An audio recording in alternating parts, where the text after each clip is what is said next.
Hello children, today we are going to start with online classes, and in today's video I am going to start teaching you chapter 12 of your English grammar book, that is the past tense and the present perfect tense. तो ये जो chapter है the past tense and the present perfect tense, इसको मैं आज यहाँ पे पढ़ाना शुरू करूँगी।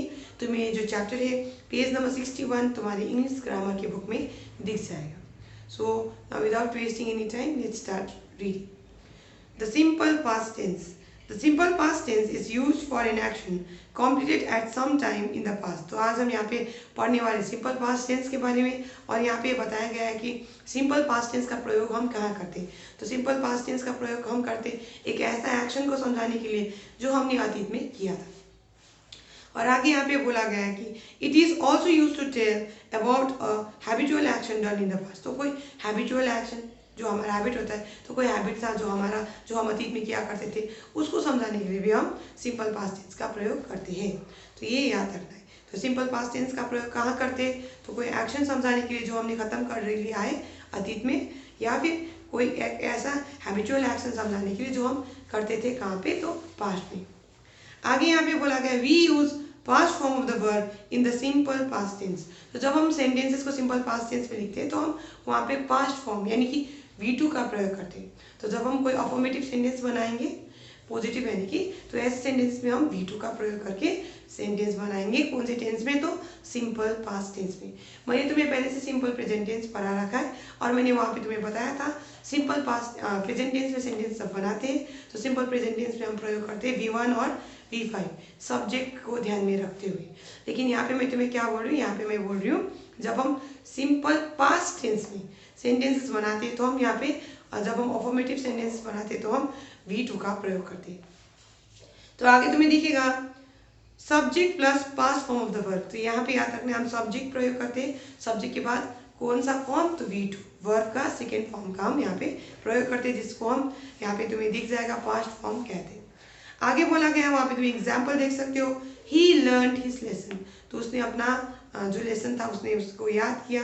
तो लर्न जो है वो भी V2 है। यहाँ पे मैंने बोर्ड में लिख दिया है लर्न है लर्न है V1 और V2 है लर्न। तो हमने यहाँ पे V2 का प्रयोग किया है। सेंटेंस कौन से टेंस में है? तो याद रखो सिंपल पास्ट टेंस में। ऐसे करके दूसरा एग्जाम्पल में तुम्हें दिखेगा my cousin came to us every Sunday. तो यहाँ पे जो केम है, केम यहाँ पे फिर V2 है और इसका V1 है कम। नेक्स्ट तुम्हें दिखेगा the lion killed the zebra. तो लायन किल्ड द जेब्रा में बताइए जो किल्ड जो वर्ब है वहाँ पे किल्ड फिर से V2 है और इसका V1 है किल। उसके बाद आगे वहाँ तुम्हें दिखा सी वेंट टू मुंबई। चौथा एग्जाम्पल में सी वेंट टू मुंबई लिखा है, वेंट वर्ब है और वो जो वेंट है वो भी V2 है, इसका V1 है वो। तो ये चीज़ तुम्हें याद रखना होगा।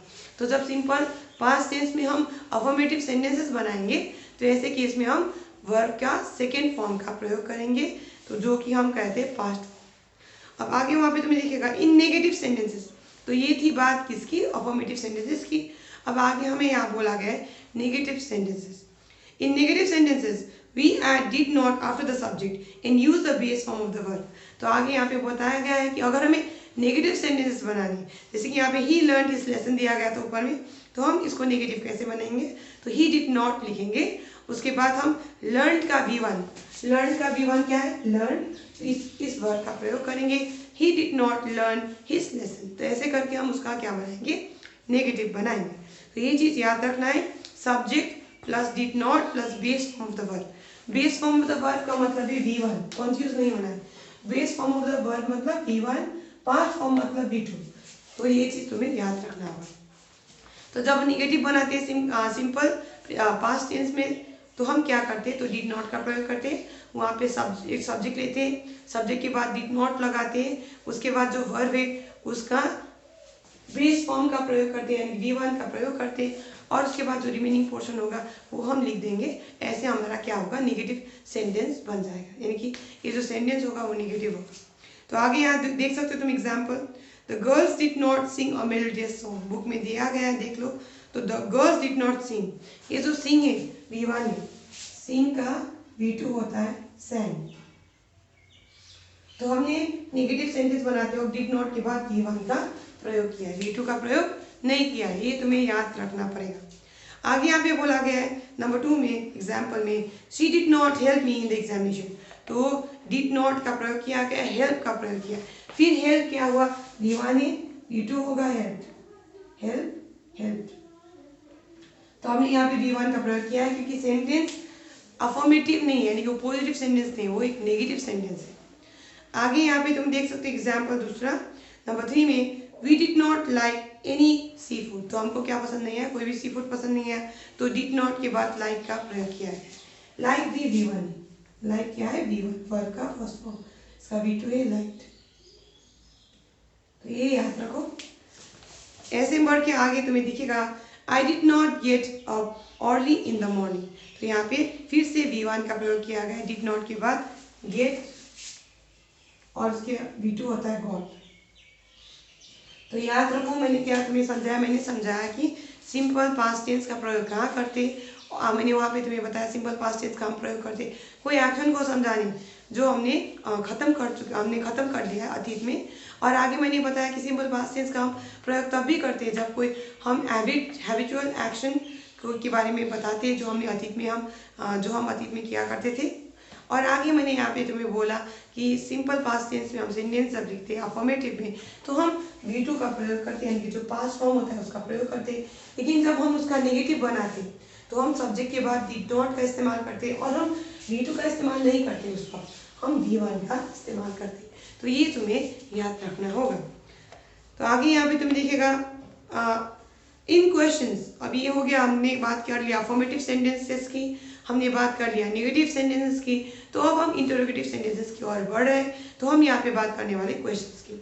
तो इन questions we put did before the subject and use the base form of the verb. तो जब हम क्वेश्चंस बनाएंगे सिंपल पास्ट टेंस में तो ऐसे में हम डिड का प्रयोग करेंगे सबसे आगे, उसके बाद सब्जेक्ट लिखेंगे, उसके बाद V1 यानी base form of the verb का इस्तेमाल करेंगे और ऐसे हम उसका जो फॉर्मेट होगा वैसा होगा।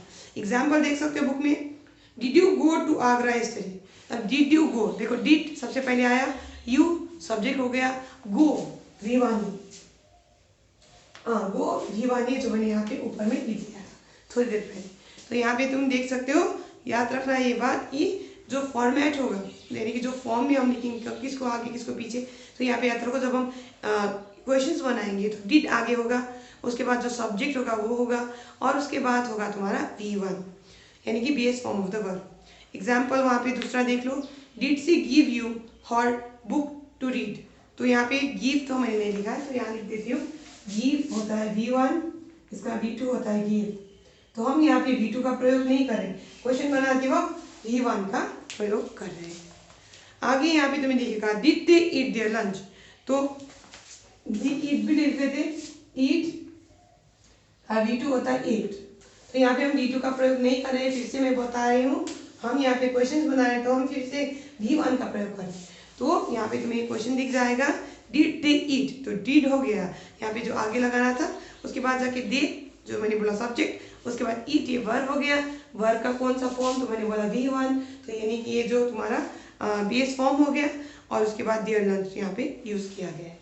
तो हम आज यहीं तक पढ़ेंगे, we are going to stop here for today children, I hope you have understood. तो मैंने आज यहाँ पे क्या पढ़ा है, मैंने सिंपल पास्ट टेंस के बारे में पढ़ा है, हमने यहाँ पे जाना कहाँ पे इस्तेमाल किया जाता है, उसके बाद हमने पढ़ा किस तरीके से हम सिंपल पास्ट टेंस में सेंटेंसेस लिखते हैं। तो अगर अफर्मेटिव में लिख रहे हैं तो ऐसे में हम सब्जेक्ट के साथ क्या प्रयोग करते हैं, तो V2 यानी कि ये पास्ट फॉर्म प्रयोग करते हैं वर्ब का। अगर हम सिंपल पास्ट टेंस में कोई सेंटेंस लिख रहे हैं नेगेटिव में तो हम वहाँ पे सब्जेक्ट के बाद डिड नॉट लगाते हैं और हम वहाँ पे बेस फॉर्म यानी कि V1 का प्रयोग करते हैं। आगे मैंने तुम्हें बताया यहाँ पे पढ़ाते वक्त कि जब हम क्वेश्चंस बनाते वक्त हम डिड का प्रयोग सबसे आगे करते हैं, डिड के बाद जो सब्जेक्ट होता है वो हम लेते हैं, उसके बाद हम V1 यानी कि बेस फॉर्म का प्रयोग करते हैं कि कौन से टेंस में, तो सिंपल पास्ट टेंस में क्या बनाते हो, क्वेश्चंस बनाते हो। So children, we are going to stop here for today. In the next class, I'll continue teaching you this chapter, that is chapter 12, और वहाँ पे हम डिस्कस करेंगे the present perfect tense के बारे में। तो आज मैं तुम्हें एक वर्क दे रही हूँ, होमवर्क, वही तुम कोशिश करो।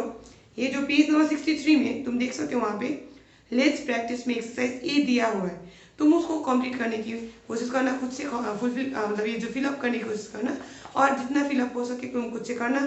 फिलअप करते वक्त पेंसिल का प्रयोग करना और अगर तुमसे ना बन पाए तो लेटर ऑन मैं जब ये चैप्टर ख़त्म करूँगी तो मैं इसकी एक्सरसाइज तुम्हें भेज ही दूँगी। तो अभी के लिए तुम्हें क्या करना है, होमवर्क के रूप में एक्सरसाइज ए जो है, जहाँ पे तुम्हें सिंपल पास्ट टेंस की मदद से ये जो ब्लैंक्स इसको भरना है। मैंने तुम्हें पहले से बता रखा है कैसे भरना है सिंपल पास्ट टेंस में, सेंटेंसेस में। तो V2 की मदद से भरना है। अगर वो क्या है, अगर वो अफर्मेटिव सेंटेंसेस है, अगर वो निगेटिव सेंटेंसेस है तो हम भरेंगे किसकी मदद से, डिड नॉट, और उसके बाद आगे जाके इसको यानी V1 का फॉर्म, V1 का प्रयोग करके हम उसको भरेंगे। और अगर वो क्वेश्चन है तो डिड से शुरू करके हम वहाँ पे V1 का ही प्रयोग करते हैं। डिड के बाद सब्जेक्ट, सब्जेक्ट के बाद V1, ये तुम्हें याद रखना होगा। तो इसी फॉर्मूला को प्रयोग करते हुए यहाँ पे जो एग्जाम्पल्स है वहाँ पे तो सारे मुझे लगता है अफर्मेटिव सेंटेंसेस मुझे दिख रहे हैं। तो ये जो क्वेश्चन है ये सारे में अफर्मेटिव सेंटेंसेस हमें दिख रहे हैं, यानी कि जो एक्सरसाइज ए में सारे अफर्मेटिव सेंटेंसेस मुझको दिख रहे हैं। तो इसमें तुम आसानी से भर सकते हो V2 को प्रयोग करके। तो ये सब V2 का प्रयोग करके तुम भर देना, भर क्या, पास्ट फॉर्म का प्रयोग करके भर देना। और मैंने जैसे तुम्हें बता रखा है, मैं बाद में तुम्हें इसके आंसर्स सॉल्यूशंस भेज दूंगी। और भरते वक्त पेंसिल का ही प्रयोग करना, ताकि गलती हो तो इरेज करके उसको सुधार सके। So we are going to stop here for today children. Thank you.